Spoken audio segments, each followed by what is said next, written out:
This podcast is brought to you by Skull Brew Coffee Company. As you all know, this is a business that I started to give back more to conservation. We roast premium coffee and it ships out within hours of roasting. This guarantees that when you order, you get the freshest coffee possible available.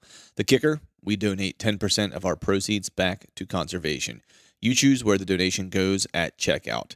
Check us out at skullbrewcoffee.com and let's do some good together and help protect wild places one cup at a time. Visit skullbrewcoffee.com and pledge your support of conservation today.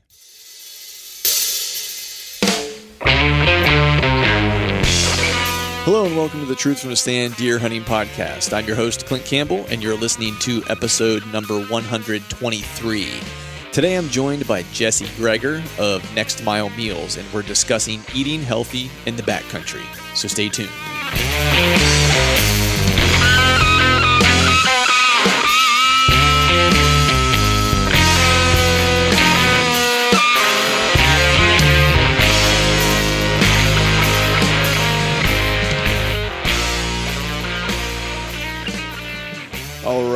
All right. What is happening out there? Happy Wednesday to all you out there listening. Happy, I think Velvet Fest finally. Velvet season is upon us, and if I'm sure many of you have probably started putting your cameras out into the timber if you haven't yet. And I'm sure that's probably on your to-do list. It's fast approaching. Food plotting is kind of happening right now, and all the above has kind of been taking place for me.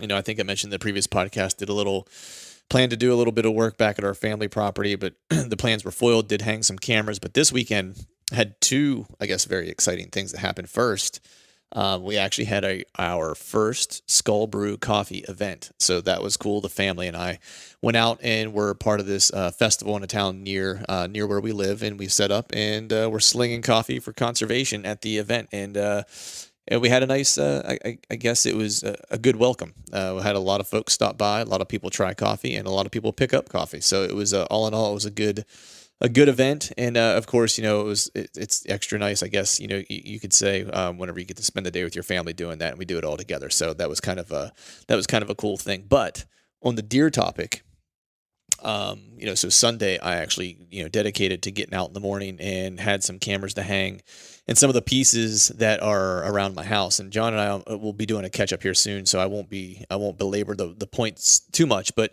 there were really 4 pieces that I was looking to try to hang cameras on. One, I won't get into the details, but one I don't have access to any longer, so that's scratched off the list. So I ended up hitting up a couple of the other pieces of public that I'd scouted, wanted to hang cameras, so got a chance to get out and do that. I have some high hopes for a few of these places, and I think I might have figured out a couple puzzle pieces, as I'd mentioned, earlier in the winter whenever I first did a scout through these particular pieces. So I actually ended up finding a new piece today, kind of, on purpose by accident, I guess. It was just something I had overlooked in the past, and I just happened to be kind of nearby it while I was walking through from another piece, and decided, hey, while I'm here, I might as well kind of take a sachet through, and did, and it ended up being, glad that I did, because I ended up jumping a buck, found a bed, and put a camera out in that area too. And that was a piece that I wasn't even really considering for this year. So I still have one more property to hang cameras on. I think at least one more property to hang cameras on. And then there might be a piece or two that pops up here. Actually, no, there's 2 pieces I have to hang cameras on. So I think this year, it's taken me a few years of living here to finally get, a couple different good spots to hunt in. But I think this year I'm going to have 1, 2, 3, 4, 5, possibly 6 spots that are all public access spots. That some of them are little hidden gems that aren't real big. Maybe 25 acres or so that I'm able to hunt on, which is really cool. And I have some decent deer from last year that I think made it through on a couple of these pieces that I think will provide some fun for the fall. But while I was scouting and kind of hanging cameras, it's one of the things I've been kind of focusing on here, at least this on this past Sunday. The other thing I've been doing a lot of recently is kind of taking a look at my gear, and I always say that I'm going to do this every year. I take a look at my gear, but it ends up happening almost right up the week before the season opens. before I really kind of, have that oh shit moment. I didn't do as much as I wanted to do with my gear for this year to figure out what's going to be most efficient for me. And so this year, as I'd mentioned, in previous podcasts, last year was the first year that I had saddle hunted using the Tethered Mana saddle and the Predator platform, and that was probably like 90% of all my hunts I hunted out of the saddle. And this year, my stands are hanging in the garage. I don't anticipate that they'll come out unless there's some I guess. You never say never. There might be an instance where they might need to come out, but for all intents and purposes, it's like my focus this year is really on saddle hunting 100%. And so all the setups that I'm kind of looking at whenever I'm going in and hanging cameras is with that in mind. And so what I started doing this year is I knew, I really didn't have, because I jumped into saddle hunting last year, it was my first year and jumped into it kind of late. I didn't really have everything set up the way that I wanted to, because I was brand new to it. And so, I learned a lot this year. Of course, having Greg from Tethered on, I think 2 different times, he and I, did a podcast together and learned a lot from him, a lot from, his G2 Outdoors YouTube page and so forth. And I knew this year that I needed to make some changes to really, optimize the system so it could really, do as much as I could possibly do with it. And so this year I really started focusing in on my climbing mechanisms and how I was going to get into the tree. Because the benefit of saddle hunting is that you don't have nearly as much metal that you're dealing with. So you're not, worried so much about metal on metal noise. The only place that really comes into play for the most part is, whatever you're using to climb, whether you're using sticks, steps, whatever the case might be. And so, some of these places that I've been finding, over the past winter, and then, today, the new piece that I found, a lot of it, I'm kind of getting pretty close to bedding, which I've always kind of tried to do in the past, but I would always kind of hedge my bets a little bit because I was never 100% confident I could be as quiet as I wanted to be. And so this year, knowing that, I think last year that had I been a little bit more confident and maybe had my climbing kind of set up dialed in a little bit more where I knew that I could be quiet, maybe I would have got an opportunity at one of those big deer in the swamp. Because truth be told, the encounter that I did have, he came in while I was hanging a tree stand, and he heard me kind of as I was hanging the stand. He heard it, and that was the end of that. Never saw him on the hoof again. So with that, I'm looking at a couple different options for climbing. There's some step options which I've looked at, of the camo variety, and then also of the strap variety. So I think there's a product out there that's similar to what I guess the Maristep used to be. So I've tried some of those. And then of course I have my sticks that I've always used, and the Wild Edge steps I've tried, and I do like the idea of them. I'm just not efficient with them yet. I have a nader and a swader that I'm using to get in and out of the tree. I've done a couple climbs with it. It's definitely quiet.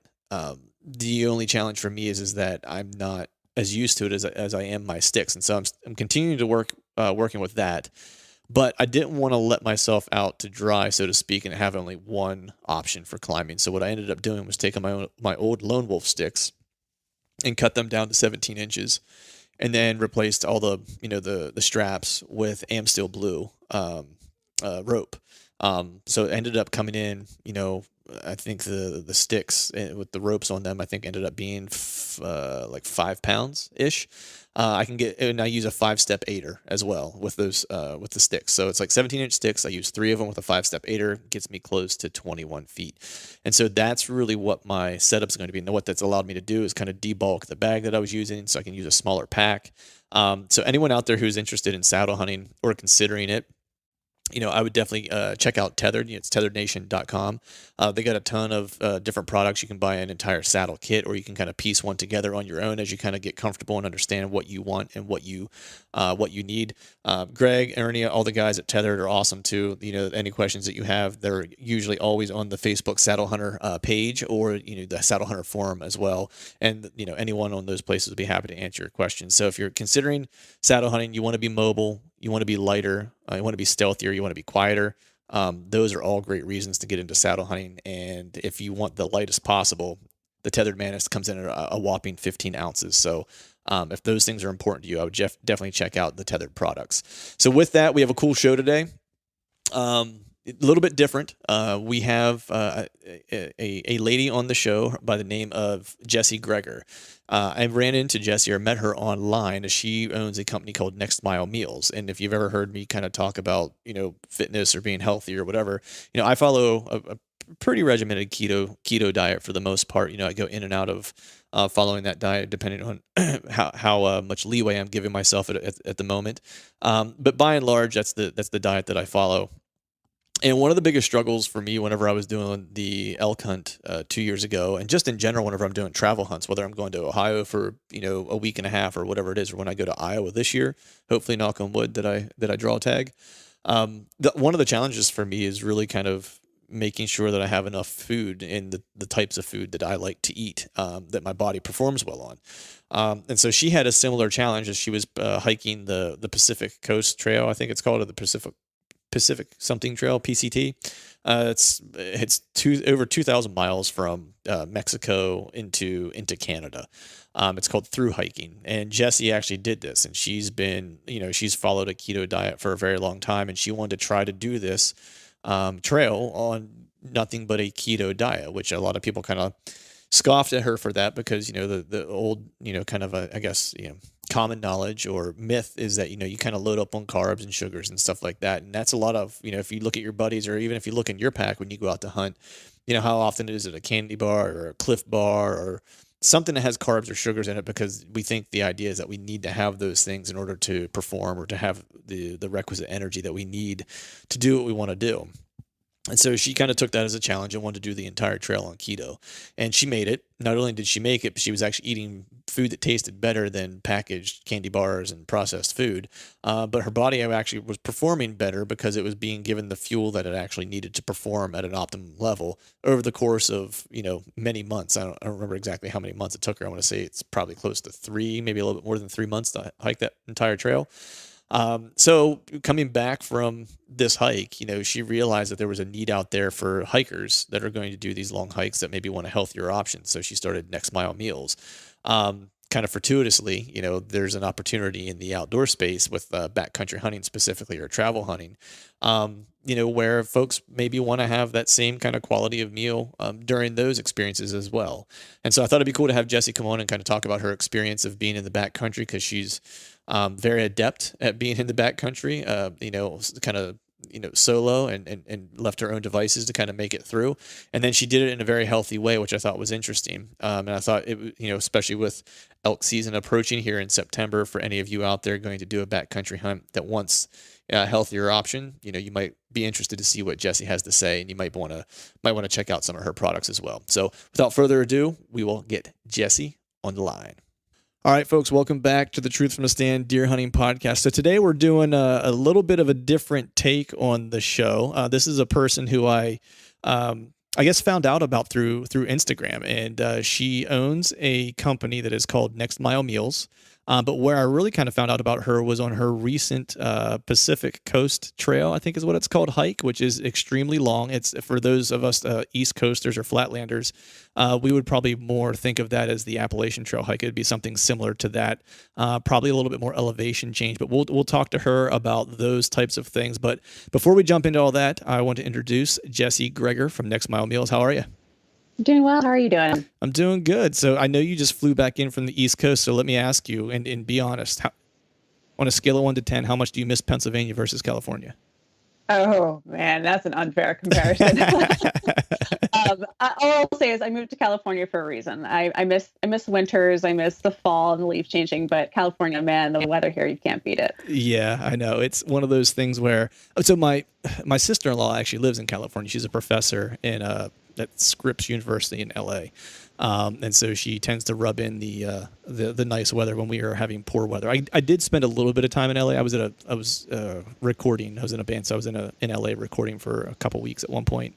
And I could definitely get used to the weather, because at that time I was living in Orlando, which was just like oppressively hot. And California, it's like you still get the sunshine, but you get the weather that's not like so nasty that you can't go outside. So definitely jealous of your fortunate weather, I guess, as we'll refer to it. Yeah, for sure. I live in San Francisco, so it's a little foggier than LA, but we have driving access to the Sierras and the Cascades, so I really love it out here. Yeah, that's kind of the best of both worlds, man. Because you have the beach is well, I mean, you're close to the beach regardless of where you're at, typically, right? Well, so California is a huge state, so there's certainly areas like living in Pennsylvania that I had access to water much more so than say Hmm. the eastern area of California. But San Francisco, yeah, we joke that you can go surfing and skiing in the same day if you really wanted to. Nice. Yeah, that's not too bad. I'm getting old enough to the point now to where I try to leave the skiing aside for fear of Yeah. uh, for fear of like some type of bodily harm that might impede my ability to have gainful employment. So I usually stay away from the. I snowboard, and so I think we moved back from Orlando, and I did a snowboarding trip, or not a snowboarding trip. I guess I just went to like some of the local mountains I grew up snowboarding, and I gave myself two concussions like in one Oh, day, or I gave myself what would probably equate to like brain shakers, two of them in one day, oh and my that was kind gosh. of I was like, yeah, you know what? I was like, probably ought to stop this now. I was like, it's like I'm not as limber and as able to recorrect in the air as I once was. So we should probably leave that to the younger folks. Well, because Probably smart. I only have one speed, right? It's like it's all or nothing, And so I hadn't It's called snowboarded in. gravity. Yeah, it is called gravity. 9.6, I think, is the actual like measurement. Um, I had gone to Colorado with a buddy of mine, and we did like a week long snowboarding trip. And this was like a couple years after I moved back. I moved back to Pennsylvania a couple years after, and so maybe 2 years after. I was like, yeah, I was like, I snowboarded Colorado, and it was fine. I was like, and those are huge mountains in comparison. I was like, so I was like, PA is like, I got this, I'm good. So of course I went by myself, and I used to snowboard the half pipe and like the skate park and stuff like that whenever I was younger. And so I decided, like, instead of taking any practice runs, I was just going to jump right into like the snowboard park and start sliding rails and hitting some big kickers and stuff like that. And so, Oh, the confidence of youth.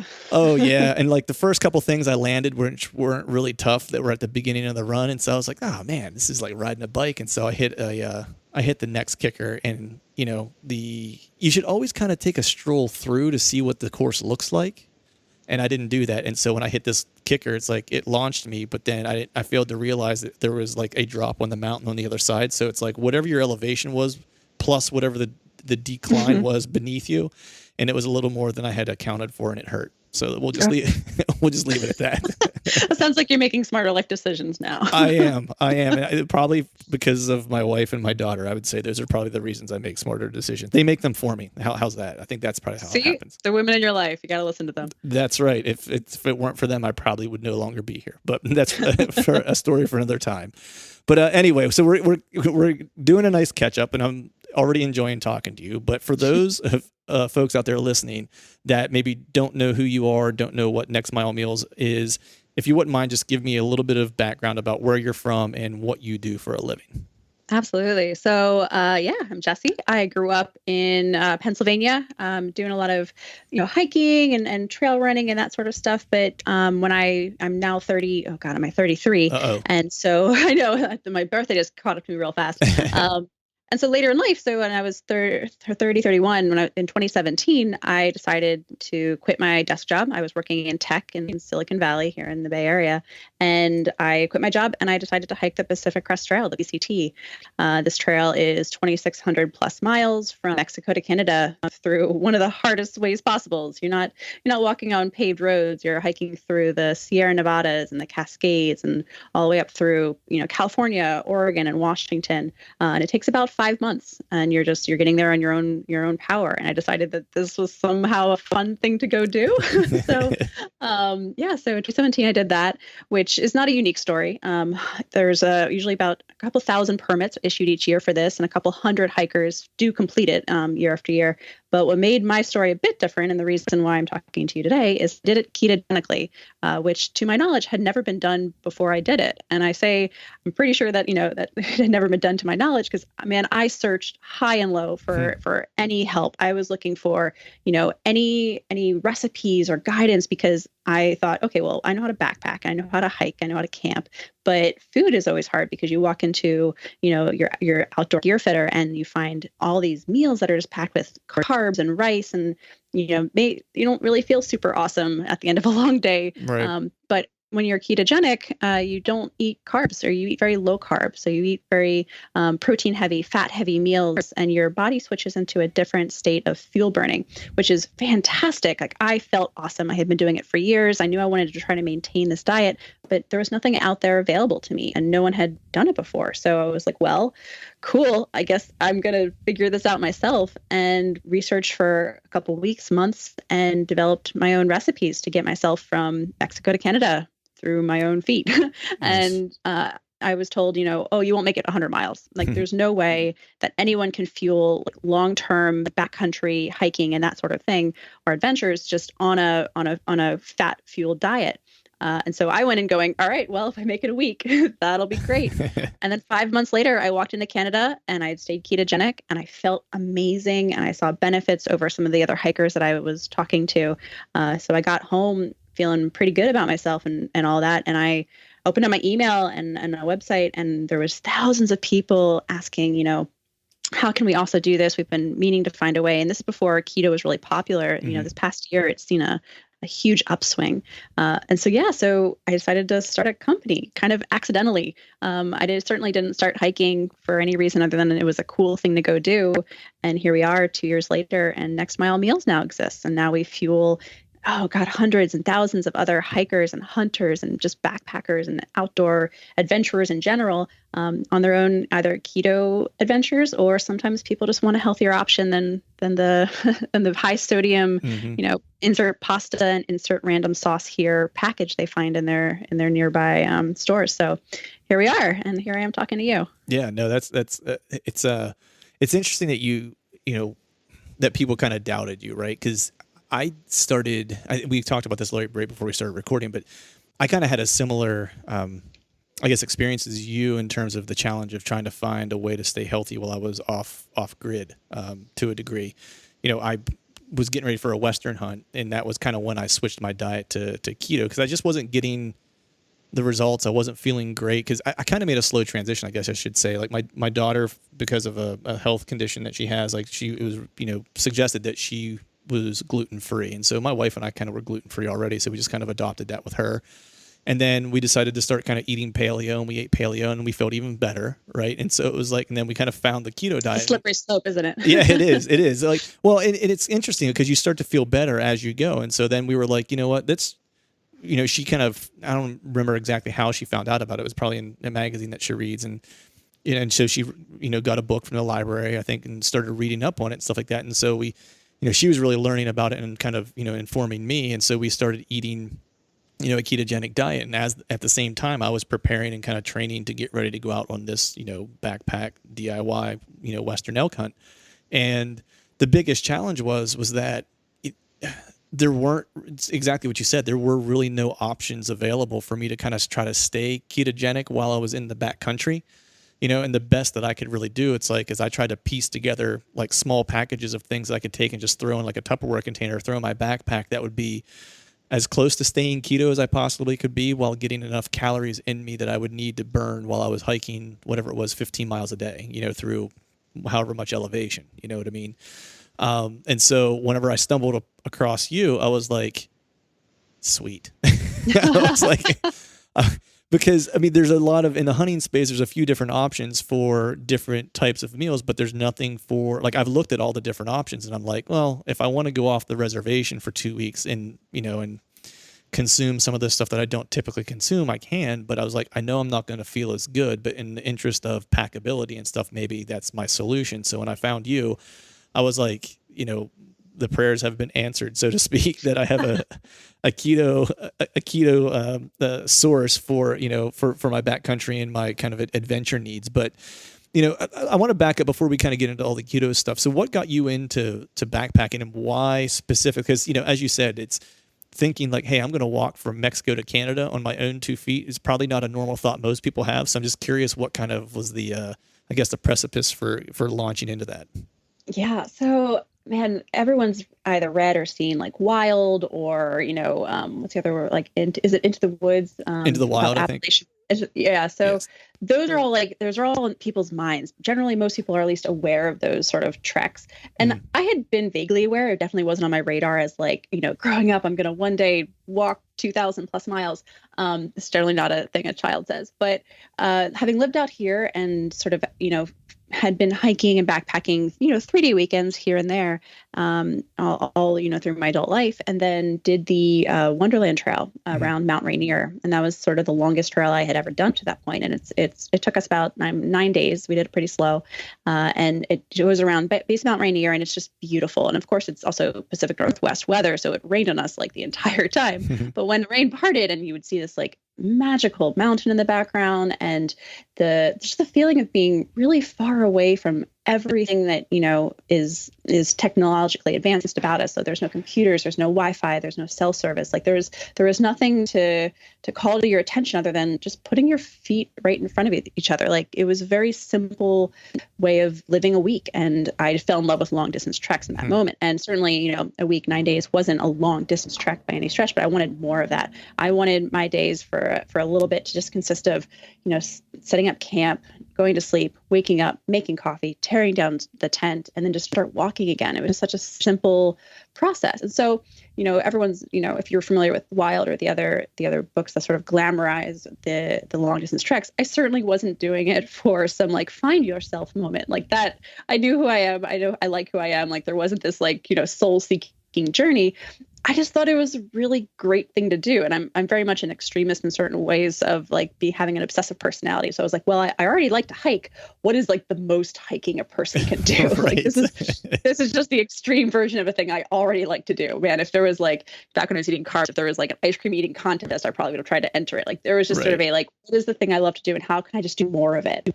Right. Until generally you burn yourself out, like listening to your favorite song 100 times in a row. Right. And so hiking just never was that for me. I never got tired of it. So the PCT was nearby-ish. It was in my hood. Maybe if I had still been living on the East Coast, I would have tried the Appalachian Trail, although that was a bit more town-centric, and I really Mhm. loved the remoteness of the PCT. And the third one is the CDT, the Continental Divide Trail, which goes through the Colorado Rockies. And so that was a little less traveled, so I figured the PCT was a great middle ground.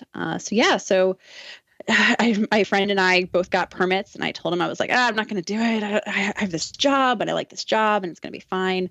And then the job, took a turn, and I was like, oh, I'm not happy here anymore, and I'm really sick of sitting at a desk typing all day.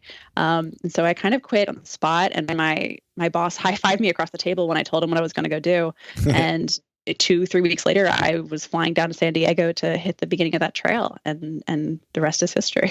That's awesome. It's interesting that you mentioned just like the idea of putting one foot in front of the other, and like the whole idea of disconnecting, because and I like the fact that you said like it wasn't like a find yourself moment, because I think a lot of times people kind of overstate some of that. I know that it's tremendously helpful for some people, whether it's hunting, hiking, whatever. It's like they do use that for those type of therapeutic. I won't say therapeutic. I'll say trying to discover something that they haven't discovered yet, which is awesome if they can do that. And I'm kind of in the same boat as you, where it's like I pretty much know who I am. I'm comfortable with who I am. I like who I am. But there's definitely that need to disconnect and just kind of not be bothered. You know what I mean? It's a little bit of that, I guess what the new agey thing to call it is forest bathing, I guess maybe might be a way to call it. You know what I mean? I'm just curious though, because knowing that like you enjoy that kind of, I don't want to say meditative, but I guess it can be, as like you're just kind of like putting in the miles and you're trudging and you're just kind of letting your thoughts wander. I started doing sensory tank deprivation like sessions for that. Have you ever tried anything like that? No.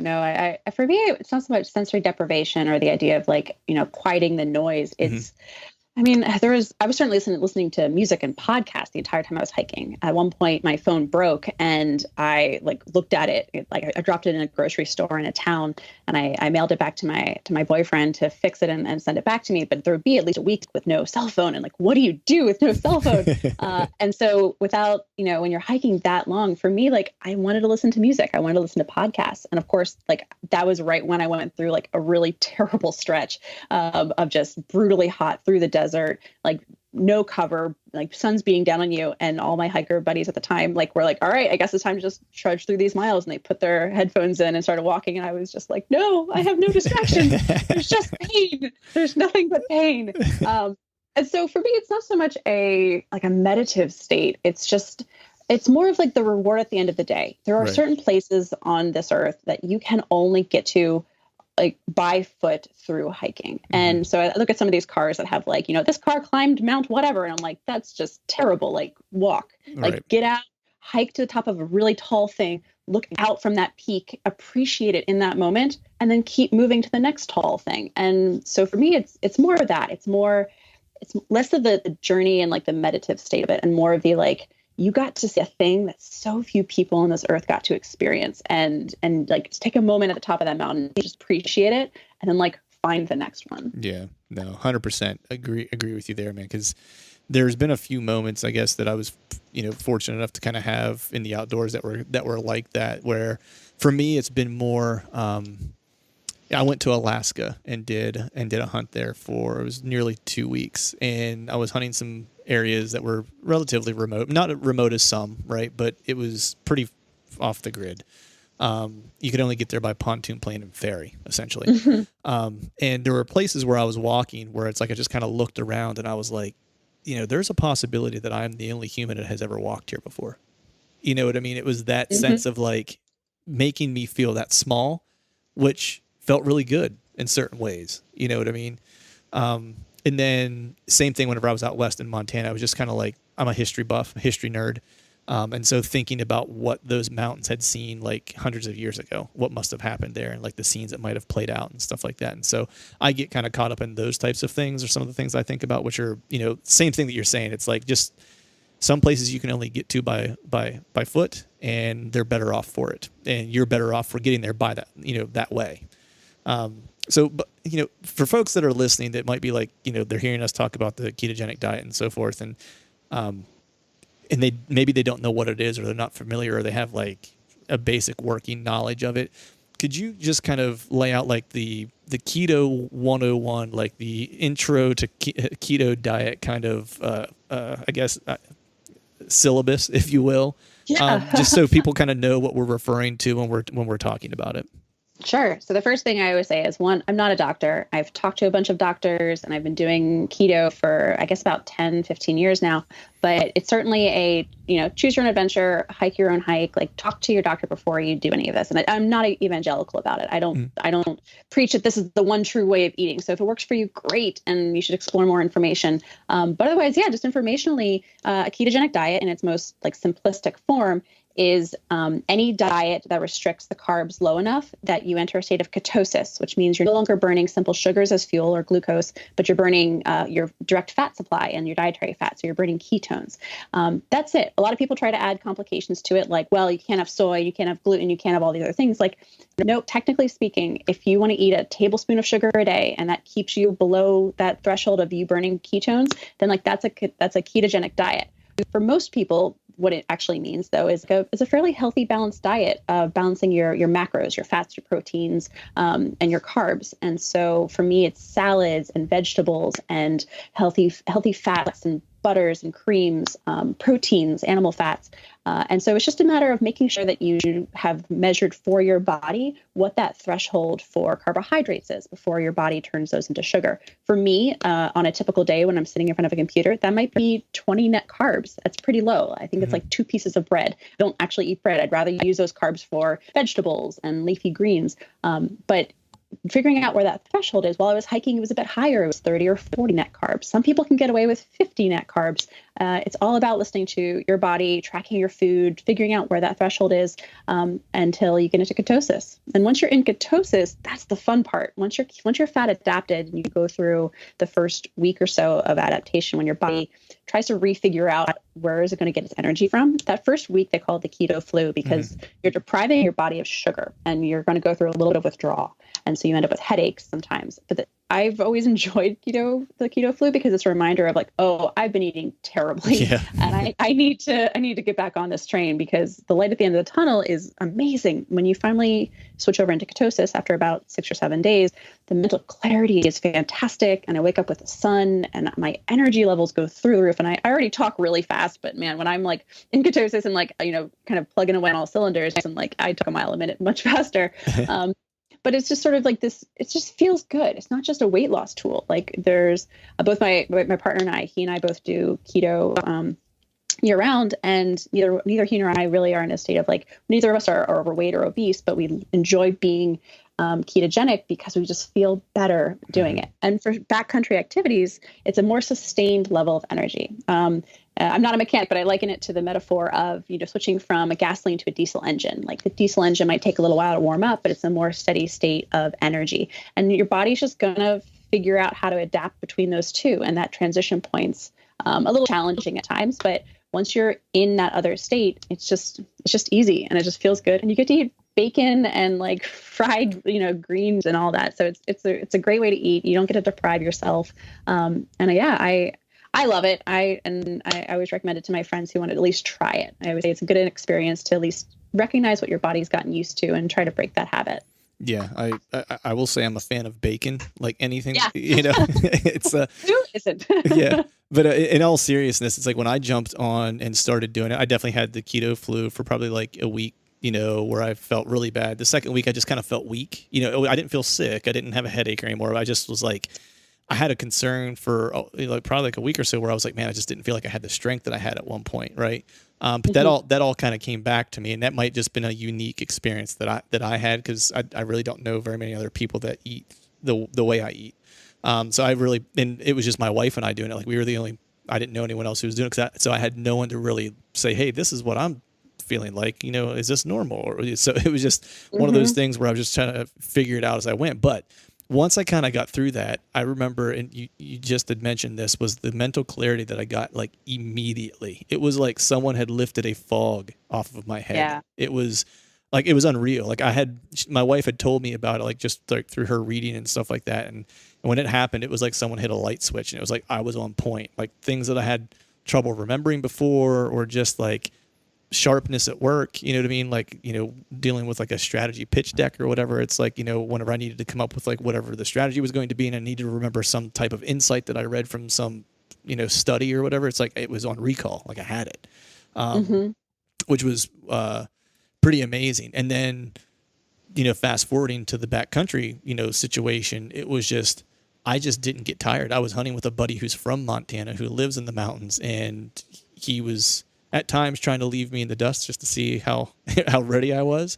And like he couldn't shake me. You know what I mean? Because I was just the body was just ready to go. The way I love the analogy that you gave to like gasoline to diesel.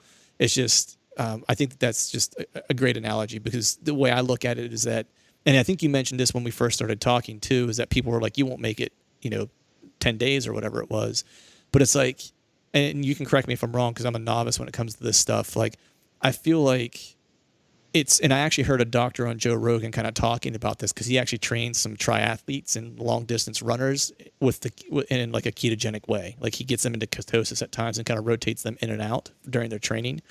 And he actually, I think, recommends and he's like this is like a new thing that he's doing. I think he might actually even train some Olympic athletes, like Olympic, like distance runners and stuff, where that diet is actually more beneficial to a endurance athlete than carb loading, because their body is going to quickly burn through that glycogen and then immediately go into that, oh shit, I don't have any more energy. Where's it at?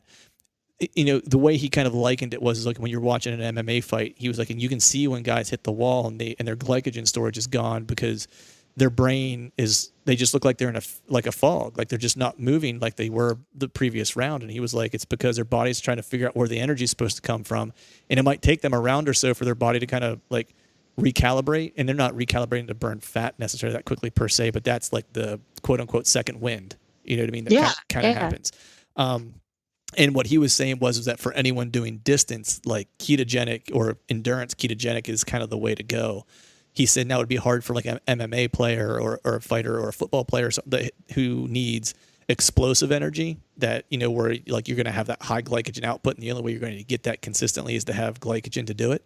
He's like, that makes sense. He's like, but you could train in a keto kind of way and map your diet in a way that you have the right glycogen levels that you need at the right times, which I thought was interesting, because knowing what I know now, it's like I would look at that and go like, no, actually, the glycogen route actually is the worst route to go if you want Yeah. if you want long term energy. You know what I mean? It's the coal or oil, I guess, of our Yeah. of the eating world. But talking about that, like, what was your calorie burn like on the trail hike, and how challenging was it to make sure you were getting enough calories? Yeah, I mean, first, like to speak to the burst energy that you just Mm-hmm. mentioned, like this is everyone always asks me, well, you started hiking with a friend, like what happened? Because I ended up hiking much of it alone and ended up meeting a very different, what we call a trail family later Mm-hmm. on, a group that I ended up hiking with. But that friend and I parted ways about 10 days in. And the reason was this exact thing. It's this burst energy. So like hiker diets, especially through hiker diets, are essentially, they're just calories. They're just like, how many calories can I fit in my day? Because you're burning 7,000 calories in a given day. And there's no way you can carry enough on your back to actually meet those needs. And so you always end up kind of running a deficit. Yeah. And so for me, I was like, well, I'm going to supplement this with healthy fats. So macadamia nuts and olive oils and heavy creams in my coffee. My coffee in the morning was a 500 calorie treat every day. So Nice. that in and of itself was like this huge caloric bump. But other hikers, man, they could put Snickers out of business. Like they are just candy bars and ramen noodles and dehydrated potatoes. And it's just like, if it's like a fifth grader on a school bus got to design their own menu back then with like no mom to watch what they were eating, like that's what the menu of a thru hiker looks like. And so my hiking partner was following the conventional wisdom, which is every day was like 3 or 4 Snickers bars. And then there were peanut butter cups and peanut butter M&Ms. And it was just carb and sugar and carb and sugar. And what would happen is we'd wake up, and I would wake up earlier than him because I would be ready to go when the sun came up. Mm-hmm. And we'd start hiking, and he was faster than I was. I will never, ever claim to have been the fastest hiker of the people that I was hiking with. I certainly wasn't, but I was steady. And so he would start hiking, and he would plow up these mountains with an incredible speed and force. And then I would find him at the top, like out of breath and tired and with a candy bar in his mouth. Right. Trying to like refuel for the next hill. And I'd be like, hey, how's it going? And I would just keep hiking. And so we kept leapfrogging each other. And it got to the point where he wanted to stop earlier often. And I still had a couple extra hours of energy every night. And eventually I was like, you know what? I think this is where we part ways. I think this is where I keep hiking, and I'll maybe see you down the trail. I don't know. Right. And so we ended up parting ways, and I ended up like being able to push through, 30, 35 miles a day without problems. And it was because of keto, because the fuel sources you have allow you to keep a better caloric base. And so I think my daily, to answer your last question, I think my daily intake was around 4,000 calories a day. But I was probably burning 5 or 6. I mean, Right. I'm not a tiny lady, but I'm pretty average, and I'm definitely not, as much as like the larger guys that were on trail. They were, oh my gosh, they would walk into a town and house like 5 or 6 burgers and French fries in one sitting, Right. because your body is just burning this, constant deficit. And so the moment you enter town, it's, for a lot of people, it's this like stock up time. Right. And it certainly was for me too. In the beginning, while I was hiking with this wonderful, like level set of energy, I would reach town and my body was like, you know what you really should do? You should sit down with a spoon and a jar of peanut butter and eat that entire thing in one sitting. And after I did that, I was like, oh, I wonder if I'm not getting enough fat in my diet. And so I started adding more oils and more other healthy fats that wasn't just peanut butter and a spoon. But it's just, you're never going to have enough calories in your given day to be able to meet that deficit. So a lot of men finish the trail looking very emaciated and skeleton-like. And if you Google before and after thru hiker, it's some horrifying transformations. Yeah. Women's bodies do something a little differently. Like our bodies are designed, for better, for worse. They're like, you must always be able to have children. And I say this as a lady that doesn't have children. Right. But our body, hormone wise and just makeup wise, will try to cling to every piece of fat. If you, your wife or any other women in your life have ever tried to lose weight and they've had more difficulty doing so, it's partly that. It's our body wants to cling to whatever calories we can so we don't lose that weight. So women end up finishing the trail looking more, we kind of joke, like Greek gods and goddesses. We look far more toned and healthier fat balance. Our fat percentage stays pretty high. But it's not a matter of the calories in, calories out. It's like, are you eating dense enough food that you can pack in your pack without breaking everything? So 4,000 calories a day was what I was averaging. I think on a weekend trip, I would probably stay closer to 2 or 2,500 calories. But for that kind of hike, you're in a fat fuel burning machine at that point. Yeah, exactly. I know when I was doing that backcountry hunt, I think what I would take in my pack with me was, and I don't know exactly how many calories I was burning, but I think I got it to where I had like around 2,000 to 2,500 calories in like this little container I could take. Like that's what basically I could fit in it. It was a lot of the stuff you're talking about. It was nuts. It was almond butter. I did take some like packaged chicken along and stuff like that, which was enough to get me through the day essentially. The good thing was that, or the one thing that I found was just, once I got into ketosis or whatever and was, living that lifestyle, I wasn't hungry nearly as often. I was able to sustain for a lot longer period of time. And the whole idea of like guys' bodies kind of, shedding that stuff much more quickly. Like I came back from that hunt in Montana and I think I weighed 145 pounds at that point. like I was pretty like, I hadn't weighed that since I was probably like a junior in high school or something like that, so I came back and like I was like, oh man, I'd stay this weight for the rest of my life. It'd be great. I look great. It was like, you could see every muscle or whatever.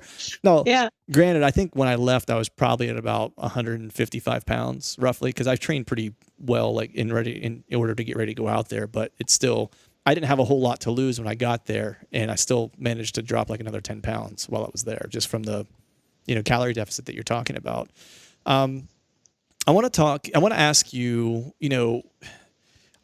because I always struggle with this on some of these trips and some of the hunts that I've done that have been kind of remote hunts is getting stuff ready to eat for myself. So before you had Next Mile meals, right? What was the process for you for preparing what you were going to eat on trail? Oh, so I think I did my very first ketogenic hike, just a 3-day weekender, about 2 years before that, so 2015, and I had no idea what I was doing. I tried dehydrating like eggplant and ground beef, and it was just tough and rubbery. And so my go-tos at that point for weekend hikes was packaged meats. It was packets of Spam and packets of tuna. And Spam, let me tell you, I had Spam in my pack as my lunches. So I would have my Next Mile meals as my dinner, but I would have lunches as Spam on like a low carb wrap. And they were like delicious and salty and low carb. And I remember telling my boyfriend, like, because he was my resupply partner. So he's at home keeping track of how many things need to go in each one of my resupply boxes. And I was like, keep sending Spam. It's amazing. And then I got to the Oregon border. So I guess it was about 2-3 months in, and I was like, never send me Spam ever again. I can't deal with this anymore. So there's our options were very limited. And so and we have this on our website. Our website is not just a place to buy meals, but we also try to be a resource to other hikers, whether or not you're keto or whether you're just looking for like healthier backcountry options. Like there's blog posts, and we tell you like go to a grocery store and here are the things you can buy in a grocery store that can help you on your keto hike or your healthier hike. And so there's things like which nuts are the best ones. And, like you said, almond butter. Almond butter is great. Peanut butter actually isn't that great. It actually has a lot of sugar in it. And so, having gone through the trial and error of all that, having coffee in the morning, or if you're not a coffee drinker, maybe tea or protein shake. I'm just putting a bunch of heavy cream powder and MCT powder if your stomach can handle it, just to make that in and of itself like a calorie source. It's just all about finding what dehydrated or lightweight sources. And then the other one, my go-to, and this is true of not just keto hikers, but just general through hikers, is a little bottle of olive oil or avocado oil. I prefer to pack mine into, those little like Johnson & Johnson's baby oils you can buy at the travel section of your like local drugstore. Empty it out, clean it out really well. It's tiny, fill it up with olive oil, and it's meant to make meant to make oil leak proof. And so you can throw it in your bag, and now you have, some healthy oils to throw on each one of your meals to bump up those calories in a nice ketogenic and carb-free way. So yeah, it's hard. It's difficult to occasionally do keto in the front country, and it's even harder to do it in the back country. We eat a lot of fresh veggies and fresh meats, and you can't really just, pack a T-bone steak onto your back. I mean, I guess you could if you really wanted to. And there's so many different levels of backcountry eating. So there's not just, camping with a grill, and then there's, freeze dried and dehydrated meals, but then there's also like cold soak. And we haven't even like begun to process what like no cook looks like. Is there a way for, anything we produce or any of our meals to be made without a stove? And like, we're just not there yet. And so, keto will always kind of be a couple steps behind the conventional processes that are out there. But There are ways to do keto in the backcountry. It's difficult, but it's worth it, man. It's like between the mental clarity and the energy. If anyone's listening and is already thinking about doing it, try it. Make sure you're keto adapted, but like it's worth it. It's worth the extra effort. Yeah, 100%. It's like I make I give myself holidays, as I refer to them. You know, if there's like a birthday or a special occasion where I'll go off the reservation, you know, and have whatever I want to eat, whatever I want to drink, and then I know. But the thing is I know full well I'm going to pay for it, and it's like I feel terrible right after I do it, pretty much, and then all my workouts after that are sluggish until I kind of get back into a good place.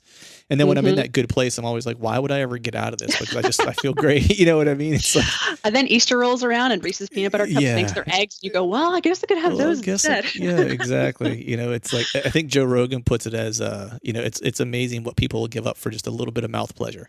You know what I mean? Which is interesting.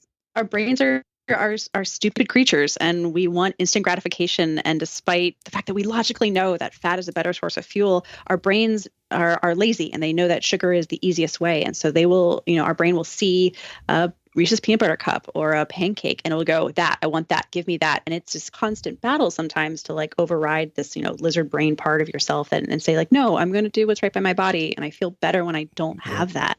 And I had the same policy as you, which was, you know, I didn't want to eat carbs on trail, but I said, you know, if something is a memorable experience, not just a like this would taste good, but if it was like a part of the hike, I would have it. And so there was like 2 or 3 locations on trail that even I went off keto. So there's like the burgers at Paradise Cafe. There's one of those like remote burgers that's just, oh my gosh, it might have been the best burger I've ever had. And then there's the pancake challenge at Syed Valley, where they serve you 5 hubcap sized pancakes, and you see how far you can get in if you finish them all. Your plate's paid for. I only made it like 3 in, which was actually better than most people. But then you immediately go, cool, that was great. I feel like trash now. And now I have to hike 20 miles. Yeah. And so you immediately leave town with this like belly full of sugars and starches. And then you just start hiking. And man, those were the most miserable days. Yeah. Those were awful. And it's crazy that, you know, I mean, the hardest thing is that, you know, trying to figure out how to say this, but we all know that eating a better diet is better for us, and there's a lot of benefits to it, right? And even when you want to make the change, and say you're emotionally and mentally committed to making the change, like the food industry in general, and makes it difficult for you to be healthy, even when you want to and you have the intention, because you cannot go to the grocery store, pick something up, look at the label, and not find like high fructose corn syrup in it, some type of like wheat germ, some type of, you know what I mean? Like it's some type of soy product. Like it's all throughout. And it's baffling to me that we know what we know now about health, about sugar's impact on health, and how it, you know, increases and is one of the main culprits to inflammation. And inflammation is like, I saw a statistic somewhere where it was like 80% of the chronic illness in the United States is directly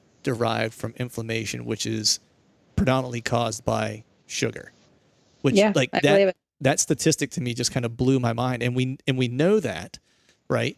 Yet we still kind of let the sugar industry kind of drive the food industry to a degree.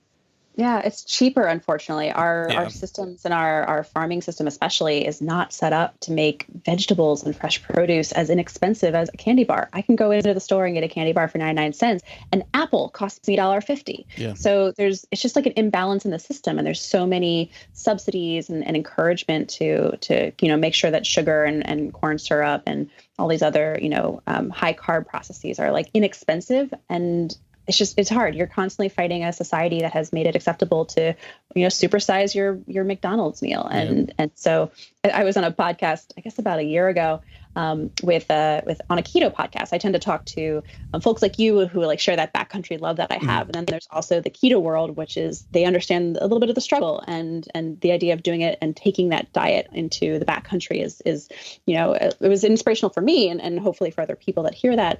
And she was very much you know, keto is so easy and it's amazing. And why would anybody not want to do this? And I was really blunt. And I said, keto isn't easy. But doing right by your body isn't always easy. I Yeah. could say I could go to the gym every day, but it's hard. It's hard Yeah. for a lot of people. And Yep. it can be the right thing and still be difficult. And that's still okay. And she just was not having it. She's like, no, keto's so easy. And I'm like, oh, we are not going to get along real well, lady. Right. Well, I think with anything, there's a dose of reality, right? It's, it is hard to do, right? Because it's not ready made at the grocery store for you. I mean, you have to seek out, to create your meals and stuff like that are going to kind of allow you to live that lifestyle. I think one of the other reasons why it appeals to me to a degree is knowing, I mean, folks that listen to this know, but it's like I work in the health industry, right? Overall, I work in marketing and advertising, but I work mainly in health and everything from like oncology to whatever the case might be I've worked in. And so I spend a lot of time reading studies and stuff like that to gain insights to help build business strategy and so forth. And so I've read a lot of this information kind of firsthand about, chronic illness and stuff like that. And it almost kind of like, for me, I grew up as a punk rocker. So it almost kind of fit into my punk rock ethos of going like, this is what the man wants me to do. This is how they want to keep me down, is by like breaking down my body so I can't fight the good fight. Keto Australian, I like it. So I was like, so it allows me to like feel even better about myself doing keto, because I'm kind of, I'm still living the punk rock ethos at 41. So that's good. but I want to ask you, you had plenty of naysayers. I know you had mentioned at the beginning while you were getting ready to do your through hike. I'm curious if you were able to make any converts along your way. Oh, yeah. Yeah. So the whole reason I even launched this company was in part because of the feedback I got from other keto people out there and other just hikers and hunters that like wanted something better than what they could find. And that was about half of it. But the other half was the encouragement from my fellow hikers. I would sit down at dinner and like, I don't want people to imagine that I was just like, on a Vanna White display, like, this is a next mile meal and I'm making this in 6 months and you should totally go online and buy one. Like, no, I was there fueling myself. I was making meals for myself. There wasn't a marketing angle to this. And so I would sit down at dinner and I would just make beef tacos and I would just make my meal. And the smell, I would have these hikers who are in full throng, like hiker hunger mode, where your body is just in like, eat good things. And they would come over like, can I have a bite? Can I try? What are you eating there? How that looks better than what I have. Like, what do you got there? And I'm like, oh, I made this meal. It's, and I've given a list of all the ingredients, and they would just kind of like look at their, like ramen bomb. We would like make ramen noodles and you would put a bunch of like random things in it just to make it more, calorie intensive. Right. And they would like look back at my meal, which was like fresh bell peppers and ground beef and like cheese that was like literally melting on my spoon. And they just sort of like looked sad.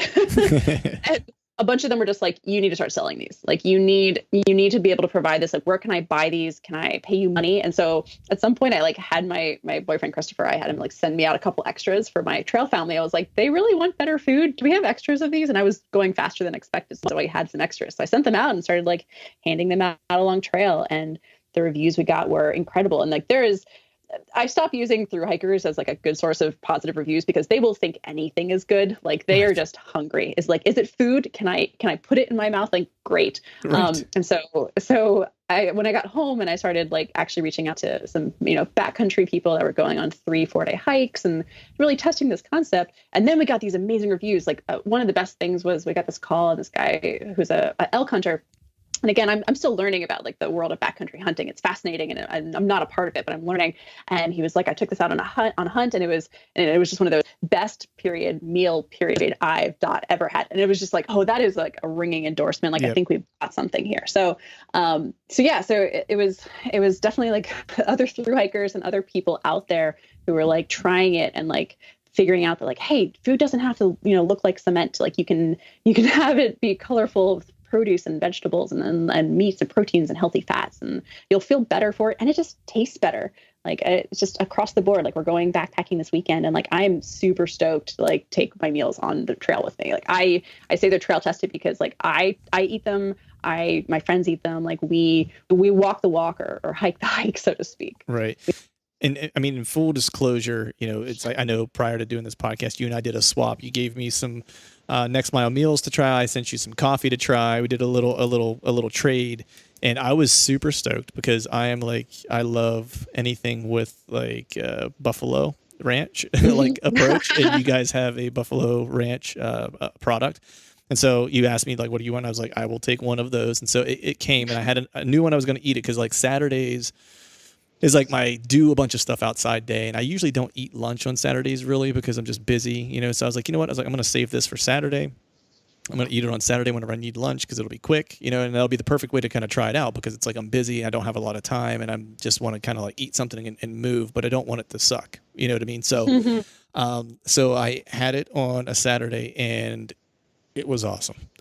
So like, I give it a ringing endorsement because it's not just, it wasn't just fuel. Like it actually tasted good. You know what I mean? And like I've had plenty of other backcountry pouch meals and MREs and et cetera, that just, to your point before, it's like it was just something to put in the fuel tank and that was it, and not even good fuel at that. But you know, so I kind of want you to talk a little bit about what goes into these meals because, like you were saying, it's like there's cheese dripping off, like it's food, like it's real food, and that was like the big thing that I took away when I had my meal was that it wasn't like I was eating some packaged meal in terms of like how it tasted, the texture of it, like all of it. So if you wouldn't mind, just kind of give me a sense of like what all goes into this. How do you pick the products that go into it? What's the process look like? And just all those things. Yeah. So the biggest difference between like the meals that we make, or even if people were to make their own, is if you look at what's available on a shelf, it's a very formulaic process. It's insert pasta, carbs, rice. So like that's usually the bulk of a meal is really cheap carbs. And then there's like maybe a tablespoon of protein, and then there's some like random sauce. And so what you're really paying for is pasta. And like I can tell you that pasta costs the manufacturer like 5 cents per serving. And then they turn around and sell it for like $12 in a store. Mm-hmm. And so they're raking in the dough on this, like pun intended, like this markup. And so we were like, you know what, that's not what we want to do. We're not here to you know, like have this multinational billion-dollar business. Like this was created because I needed food for my own personal hike. And there's an audience out there of diabetics and folks who treat their epilepsy with a keto diet, or people just looking to eat a little bit healthier. And there are people like me who just needed a better option. So like, let's forget about the padding with the cheap carbs. Like, what else can we do? And so the first ingredient on every one of our meals is either meat or vegetables. Like that's it across the board. It's either, you know, it's freshly, you know, cooked chicken or ground beef or cubed beef. We freeze dry broccoli, which I am not a broccoli fan. And I have to say, like, the smell of freeze dried broccoli is incredible. It just smells nice. Like the best like broccoli soup ever. But yeah, so I think the more fascinating thing is when I hit the trail, I was like, well, I need variety. I'm going to get bored. And clearly, as my spam incident shows, I would get bored of certain meals starting long. One of the biggest pieces of advice they give to thru hikers is do not buy all of your ingredients or all of your snacks in one go because you're going to get sick of it. Most people buy a bunch of Cliff Bars and they like throw out half of them because they can't eat them after, you know, like mile 200. Right. And so I was really worried. So I made like 6 meals and I was like, all right, I have 6 different recipes. There's like beef tacos and a buffalo ranch. And then there was like a chicken and broccoli casserole. And I'm like, this is weird enough and variety enough that like, I'm not going to get bored. And I ate those 6 meals in rotation all the way through to the end and never got bored of them. And then those are the same 6 meals that we launched with. And they are the same 6 meals that you can buy online. And we've only changed a couple of things. Somebody requested a dairy-free option. So we changed the cream and the coconut curry to a coconut cream. And so there's just small tweaks here and there, but we feel pretty good about the recipes we made. And there really isn't that much difference between what I hiked with and what ended up happening and what's available now. And so since then we had an outcry for breakfast. We're like, oh, like I'm not a big breakfast person. So like I'm fine with my coffee in the morning, which by the way, your coffee was great. We housed that real fast. Nice. So yeah, so in the mornings, my coffees are usually just, you know, chock full of calories, but I'm like, all right, breakfast, like let's figure out breakfast. And so Christopher and I would sit down and we would just go through, okay, like what breakfast ingredients are there? Well, we need eggs. Like, well, unfortunately, to scramble eggs and freeze dry, you need a lot of soy. So, like, how do we find a better ingredient for that? We found like a really great supplier of ground beef, and so we freeze dry that, include that. And so, yeah, we started just like testing them, and we practiced essentially on ourselves for 6 months. We went on a bunch of backpacking trips and kayak camping trips, and we like would take 3 or 4 test meals out, and we'd be like, oh, let's never do that one again. Like that's a miss. Right. But we found like 2 more recipes that we love, and so do our customers. And so they've been flying off the shelves. We can barely keep them in stock.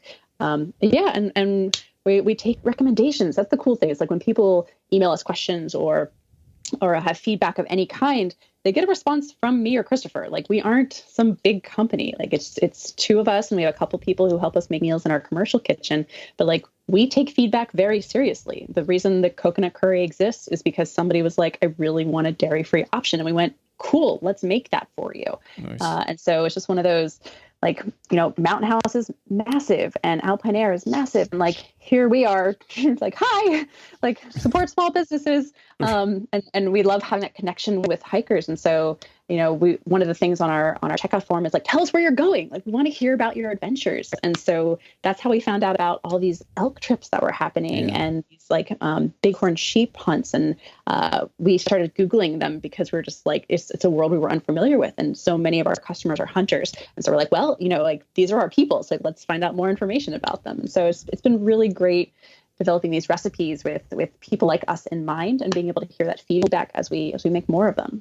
Yeah. I mean, it's, I know for me, like this year, I'm not doing a backcountry hunt necessarily. Every year I do an adventure hunt, which for me is just like I travel somewhere other than Pennsylvania and hunt for like for 2 weeks. Sometimes I go to Montana and do that. This year I'm going to Iowa for like 2.5 weeks.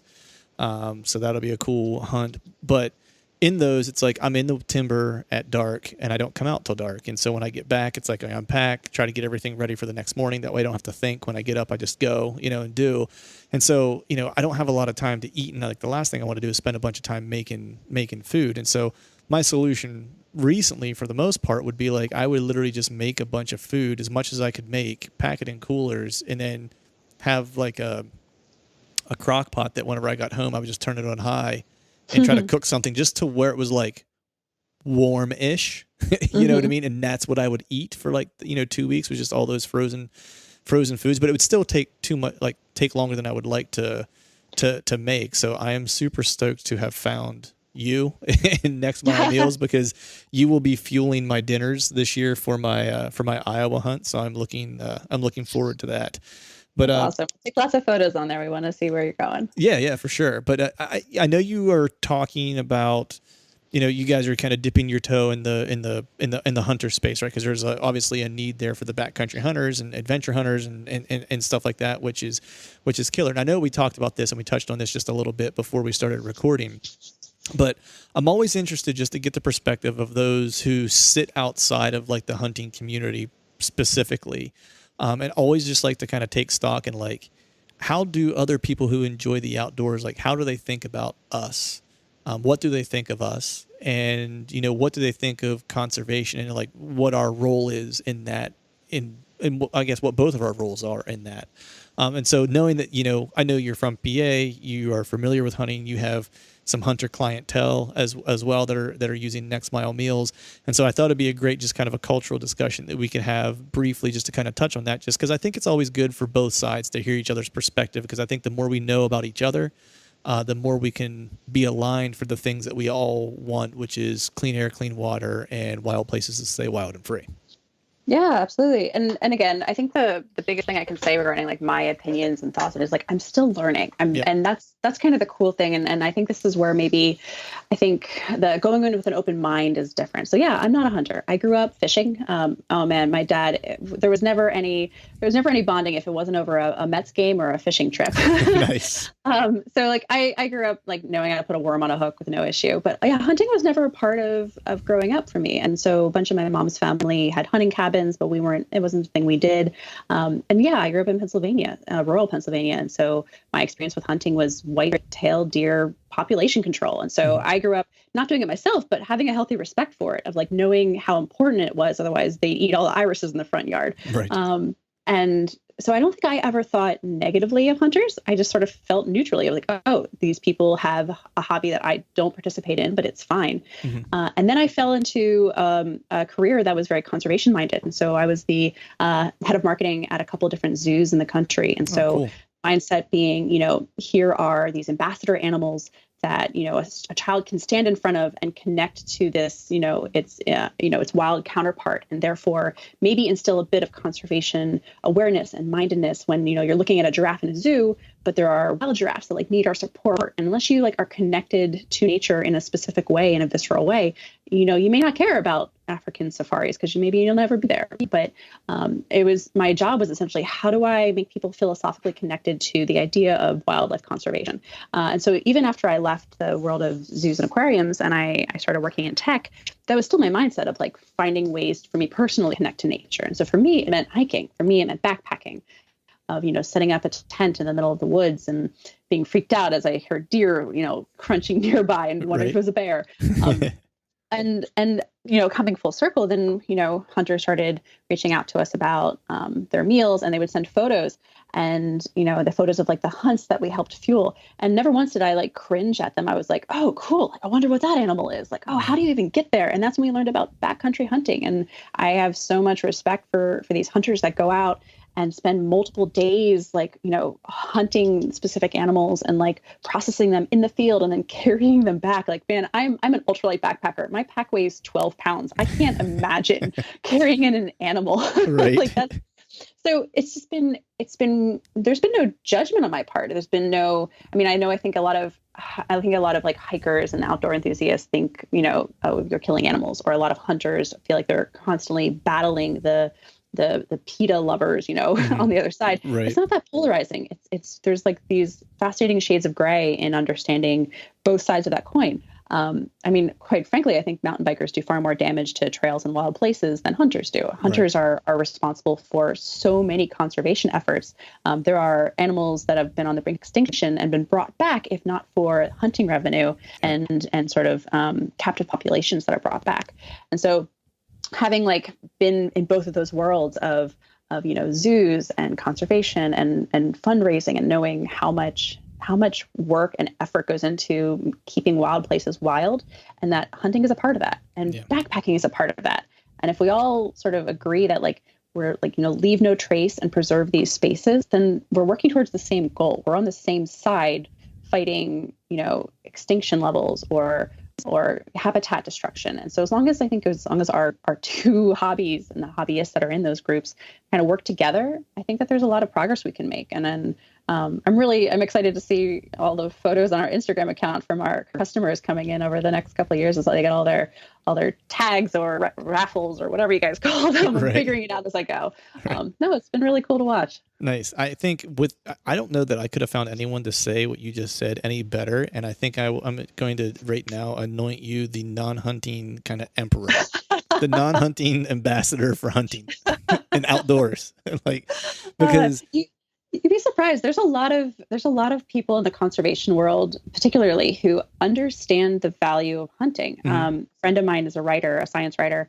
He did an entire series on duck hunting, and he's not a hunter. He grew up in urban LA, and he writes about what a life-changing experience it was to like go out on a duck hunt, to shoot the animal, to bring it in, to process it, and then to eat it for dinner. That he like went through the entire cycle, and he wrote very beautifully about what that meant to him. And like, is he a hunter now? No, but like I think you'd be surprised. I think a lot of people that are conservation minded know and understand the value that hunters bring to the table. I think that just like there are extremists in the hunter realm who like killing things for the sake of killing things, and it's 100%. not so much an appreciation and about conservation. I think there are definitely hikers who are save the animals and like no dead animals ever. And it's like we need to stop thinking about each other in terms of the extremes in our group, and we're both working towards the same thing, people. Like we both want to keep these places wild. Yeah, and we have a lot more in common than we have in terms of differences. That's for sure. And I think the more often we can have these types of conversations, right, where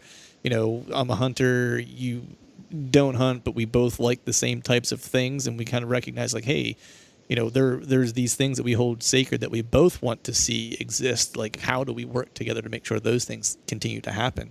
Exactly. I think it's important. And unfortunately, I think you're 100% right, where it's like, the loudest, most annoying people of each group usually are the ones who get the most attention, right? And they're the ones who kind of give you the black eye, and like from the sense of like, I grew up in, rural Pennsylvania, and I know you're probably familiar with this too, where it's all like a lot of the folks I grew up around didn't have, and I'm not going to say they don't hunt right, because I don't ever want to tell anyone how they should hunt or whatever.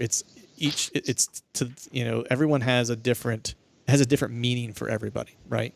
But with that being said, I definitely feel like there's a way to represent it to folks who are not hunters, to make sure that they understand how appreciative we are of the right that we have to hunt, and that we make sure that we maintain these places to have them. And then on the flip side, I guess the zealots on the PETA side, if we will, for a definition, there's a difference between conservation and preservation. Preservation hasn't very often sustained a nearly extinct species, from what I remember reading. It's always been the act of conservation, which was the management of was always what was able to bring back a species from near extinction. Preservation is it's a whole different ball of wax, because you're not maintaining the correct numbers and balance with what habitat can support. So then you start to introduce disease and starvation and things like that, which is terrible on the overall population, which can cause more harm than good. So I think at the crux of it, I think a lot of times it's just people don't have enough information, right? And then maybe sometimes they're too stubborn and aren't willing to, either ask for the information, or when someone's willing to provide it to them, they're too stubborn to accept it. So, but you have all those walks of people in just about any sect. So it's not like it's not like either group holds the cards on stubborn people. Right. And I think that it just comes from having an open mind. Even if it's not for you, you can hold both concepts in your head at the same time. And one of them just doesn't have to be your hobby. I still to this day, I have no desire to go out. I don't know how you guys wake up that early. Honest to God, it's mostly me not being a morning person. But no, I can look at something and appreciate it, but also know that it's not for me. Yep. And I think that a lot of people struggle with that. I think a lot of people, if it's not familiar, if it's not a thing that, feels like something that they or their neighbors do, then it's really hard to understand it and have empathy for it. And I think that's a skill that everybody can stand to develop. Yeah. And I think what you said early on when we were talking about hiking and putting one foot in front of the other, that, it wasn't a thing to find yourself. You knew who you are. I think when you have that, it's a lot easier to not be defensive, because you don't feel like people are attacking you, because they can't, you have this armor of self-confidence. You know what I mean? You know who you are. So you're willing to take new ideas in, because you'll be able to interpret them, understand them, and then apply them and know whether or not they fit for you or not. And if it doesn't fit, to your point, it's like you are, secure enough in your own skin to say, you know what, I understand what you're saying and I get it and I can appreciate it, but it doesn't mean I'm necessarily going to adopt the idea for my own life. Exactly. If somebody hands you a hat and the hat doesn't fit, you don't get pissed off at the hat or the person. So, okay, I tried that. I'm really glad I got to try that on. Sad that hat doesn't fit. Moving on with my day. Right. Go about your day. That's a great analogy. I love that. But I've kept you here for nearly an hour, so I want to ask you just the last couple questions here and let you get going. But I'm just curious. What is the future for Next Mile Meals looks like? What's on the horizon for you guys? Oh man. So I think it's been 3 stages for us. The first one was oh cool, we can make this company and provide this to people, and there's a market for it, and people that are trying to eat healthy. And we were so surprised by how successful we've been this last year. It's been great.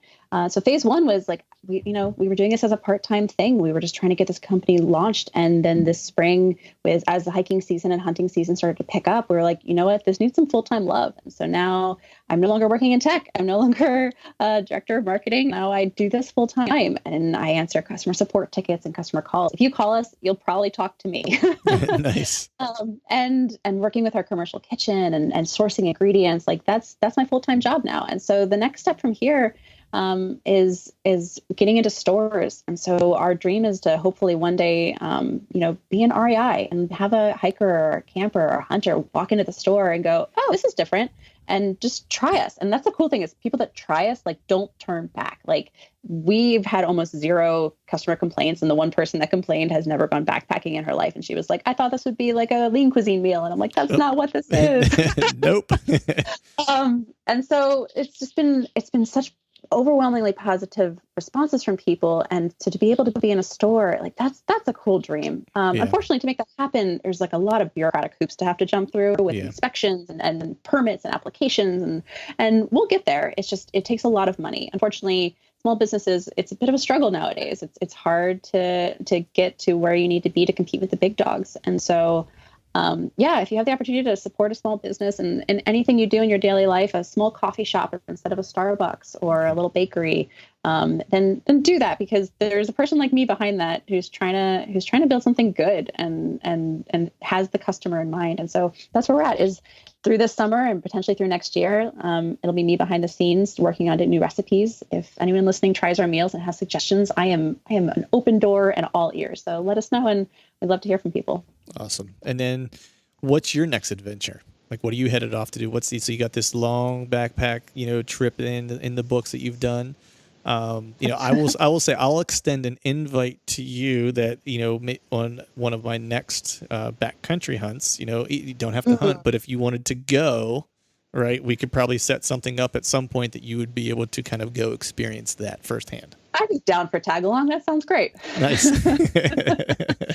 But otherwise, we've got short trips planned here and there, but the next big one I'm setting my eyes on is a CDT, so the Continental Divide Trail. I'd like to get there in 2 years and do another, border to border hike. So fingers crossed we can make that happen. Nice. And before I let you go, if you wouldn't mind, just let the folks out there listening know where they can find more information about you and more information about Next Mile Meals.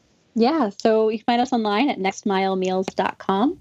And we also are on social media, especially Instagram at Next Mile Meals. And so that's where we post photos from our adventures and from our customers' adventures. And we have advice for healthy hiking and meal planning that is not just our meals. It's we try to be a resource to people. So it's just, and you can email us at hi@nextmilemeals.com. You'll probably reach me. Awesome. Well, thank you for coming on, folks out there listening. Make sure to check them out. Give them a follow on Instagram. And Jessie Greger, everybody. Thank you. Thank you.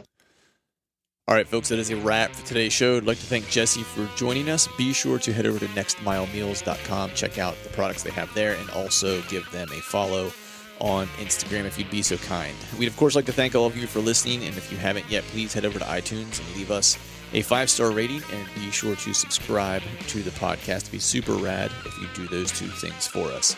Before we shut this thing down, we need to give a big shout out to our partners who continue to help us make this podcast possible.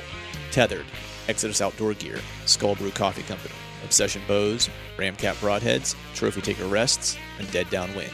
And until next time, we'll see y'all. November's on my heels, makes me proud, makes me steal. I could show you through the door, I ain't welcome anymore. And long time coming, if it all